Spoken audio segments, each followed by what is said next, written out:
عمران خان کی دانستہ یا غیر دانستہ بے ادبی اور غستاخیوں کا دفاع کرنے والے تمام بہنوں اور بھائیوں سے سوال۔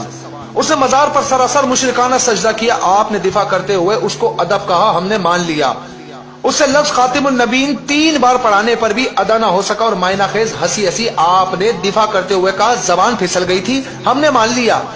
اس نے کہا کہ میں اللہ کو ہدایت کرتا ہوں، آپ نے دفاع کرتے ہوئے کہا اس کا یہ مطلب نہیں تھا، ہم خاموش ہو گئے۔ اس نے کہا عیسیٰ علیہ السلام کا تاریخ میں ذکر نہیں ملتا، کم ملتا ہے، آپ نے دفاع کرتے ہوئے کم علمی کہا، ہم نے مان لیا اور ہم خاموش ہو گئے۔ اس نے کہا رسول اللہ صلی اللہ علیہ وآلہ وسلم نے ایک بار کہا کہیں میں پاگل تو نہیں ہو گیا، آپ نے دفاع کرتے ہوئے پھر کم علمی کا کہا، ہم خاموش ہو گئے۔ اس نے کہا کہ اللہ مجھے ایسے تیار کر رہا ہے جیسے نبی کو تیار کیا تھا، آپ نے دفاع کرتے ہوئے تعبیر کی غلطی کا، ہم نے مان لیا۔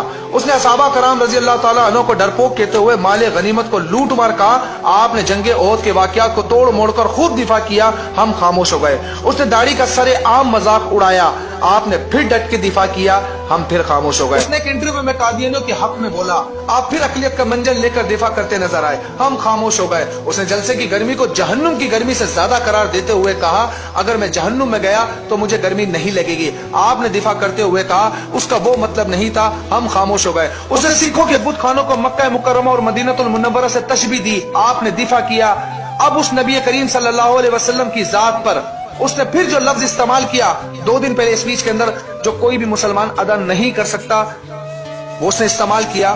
آپ شخصیت پرستی میں اتنے اندھے ہو چکے ہیں، پھر دفاع کرنے لگ گئے، ان للہ و انا الیہ راجعون۔ اب سوال یہ ہے کہ یار کیا آپ مسلمان ہیں؟ اگر جواب ہاں میں ہے تو پیاری بہنوں اور بھائیوں، خدا کے لیے سیاست کو 1 منٹ سائڈ پر رکھتے ہوئے ہم سب صرف مسلمان بن کر سوچے کہ عمران خان کی ان تمام دانستہ اور غیر دانستہ غلطیوں کو ایک نارمل اور باشعور مسلمان درست سمجھ سکتا ہے؟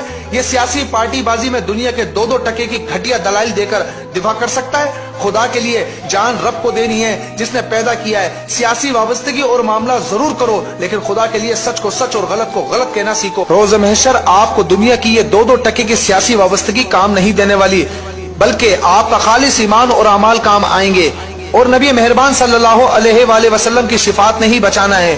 اور یہ تو محشر کی بات ہے، جب قبر میں رسول اللہ سے ملاقات ہوگی اور سوال ہوگا ما کنت تقول فی ھذا رجل، خدا نہ کرے اگر سرکار نے منہ پھیر لیا اور یہ کہہ دیا تو دنیا کے اندر اپنے لیڈر کا دفاع کر رہا تھا، جب میری ذات پر انگلیاں اٹھائی جا رہی تھی تو اس کا دفاع کر رہا تھا، میرے حق میں نہیں بولا۔ خدا نہ کرے کسی کے ساتھ یہ معاملہ ہو، اللہ رب ذوالجلال ہم سب کو اپنی پناہ میں رکھے۔